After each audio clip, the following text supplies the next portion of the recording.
ಎಲ್ರಿಗೂ ನಮಸ್ಕಾರ. ನಿನ್ನೆ ವಿಜಯ್ ಅವರು ದುಬೈಯಿಂದ ಏರ್ಪೋರ್ಟಿಂದ ಇಳಿತಾ ಇದ್ರು. ನಾನು ಫೋನ್ ಮಾಡಿದೆ, ಏನು ಬೈ ನೀನು ದುನಿಯಾ ಅಂತ ಒಂದು ಸಿನಿಮಾದಲ್ಲಿ ಹೀರೋ ಆಗಿ ಮಾಡ್ತೀಯಾ, ಸಕ್ಸಸ್ ಆಗುತ್ತೆ. ಡೈರೆಕ್ಟ್ರಾಗಿ ಸಲಗ ಮಾಡ್ತೀಯಾ, ಸಕ್ಸಸ್ ಆಗುತ್ತೆ. ಓಕೆ, ನಾಯಕ ನಿರ್ದೇಶಕ ಆದೆ, ಅಲ್ಲಿ ವಿಲನ್ ಮಾಡ್ಕೊಂಡ್ರೆ ಬಾಲಕೃಷ್ಣನ್ ಎದುರುಗಡೆ ಅದು ಕೂಡ ಸಕ್ಸಸ್ ಮಾಡ್ಕೊಂಡು ಬರ್ತೀಯಾ? ಆಯಪ್ಪ ಅಂದ್ರೆ ಹೆದರ್ತಾರೆ, ಅಲ್ಲಿ ಹೋಗ್ಬಿಟ್ರೆ ರಾರ ಪೋರ ಅಂದ್ಬಿಟ್ಟು ಬರ್ತೀಯಾ? ಅದು ಕನ್ನಡದ ಶಕ್ತಿ, ಕನ್ನಡ ನೀರು, ಕನ್ನಡ ನೆಲ, ಕನ್ನಡ ಜಲ. ಥ್ಯಾಂಕ್ ಯು ಸೋ ಮಚ್ ನಿಮ್ಗೆಲ್ರಿಗೂ. ಯಾಕಂದ್ರೆ ಕಾಲೋನಿ ಅನ್ನೋ ಒಂದು ಸಿನಿಮಾದಲ್ಲಿ ಎಷ್ಟು ಜನ ನಟಿಸಿದ್ರು ಅವರೆಲ್ಲರೂ ಒಂದು ಆಶಾಭಾವನೆ ಇಟ್ಕೊಂಡು ಇಲ್ಲಿ ಬಂದು ಸಪೋರ್ಟಿವ್ ಆಗಿ ನಿಂತಿದ್ದೀರಾ.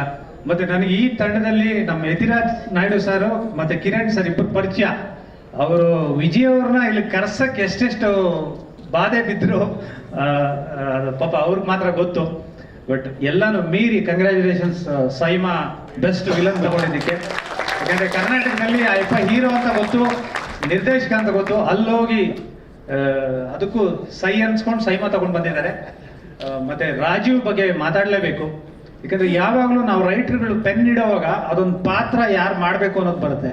ಸೊ ನಮಗೆ ಯಾವುದೇ ಪಾತ್ರ ಆಗಲಿ ಅದು ಮೂಡೋದು. RX ಅಂತ ಒಂದು ಪಾತ್ರದಲ್ಲಿ ವಿಜಯ್ ಅವ್ರ ಜೊತೆ ನಟಿಸಿದ್ದು ಅಲ್ಲಿ ಕಾಲೋನಿಯಲ್ಲಿ ಕಾಣೋದು. ಸೊ ಇಲ್ಲಿ ಎಲ್ಲರೂ ನೋಡಿದಾಗ ಅದೊಂದು ಇದಾಗುತ್ತೆ. ಇನ್ನು ಮಯೂರ್ ಸರ್, ನಾವು ಶೂಟಿಂಗ್ ನೋಡೋಕೆ ಹೋಗ್ತಿದ್ವಿ ಮಣಿ, ಈ ಕಡೆ ಸೂರಿ ಪೆನ್ನು ಪೇಪರ್ ಇಟ್ಕೊಂಡು ನೋಡೋರು, ಆ ಕಡೆ ಯೋಗರಾಜ್ ಸರ್ ಆಕ್ಷನ್ ಹೇಳೋರು. ಥ್ಯಾಂಕ್ ಯು ಸರ್ ಅಂತ ಒಂದು ಪ್ರತಿಭೆಗಳನ್ನ ಬಿಟ್ಟಿದ್ದು.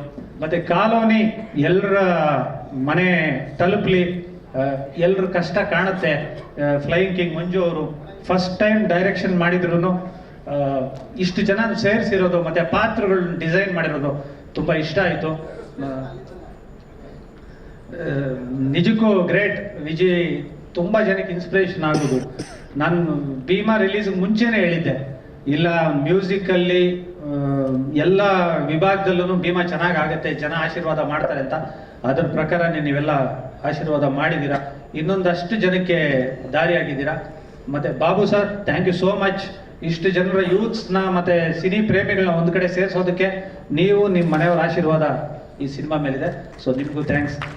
ಯತಿರಾಜ್ ಸರ್ ಮತ್ತೆ ಕಿರಣ್ ಸರ್ ಮುಂದೆ ಒಂದು ದೊಡ್ಡ ಸಾಹಸ ಕೈ ಇಕ್ತಿದ್ದಾರೆ, ಅವ್ರಿಗೂ ಒಳ್ಳೇದಾಗ್ಲಿ. ಯಾಕಂದ್ರೆ ಒಂದು ಸಿನಿಮಾದಲ್ಲಿ ನಟಿಸ್ಕೊಂಡು ಅದರ ಆಂಬಿಯನ್ಸ್ ನೋಡಿಕೊಂಡು ಪ್ರೊಡಕ್ಷನ್ಗೆ ಹೋಗೋದಿದೆಯಲ್ಲ, ಅದು ನಿಜಕ್ಕೂ ಅದು ಬೇಕು.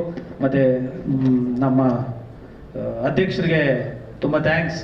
ಹೊಸಬ್ರಾಗ್ಲಿ ಹಳಬರಾಗ್ಲಿ ನೀವು ಬಂದು ಬೆಂತಟ್ತೀರಾ. ಸೊ ನಿಮಗೂ ಥ್ಯಾಂಕ್ಸ್, ಎಲ್ರಿಗೂ ಥ್ಯಾಂಕ್ಸ್ ಹೇಳ್ತಾ ನಾನು ಮಾತನ್ನ ಮುಗಿಸ್ತಾ ಇದ್ದೀನಿ. Thank you sir. ಇವರೆಲ್ಲರ ಪರವಾಗಿ ನಿಮಗೂ ಕೂಡ ಥ್ಯಾಂಕ್ ಯು.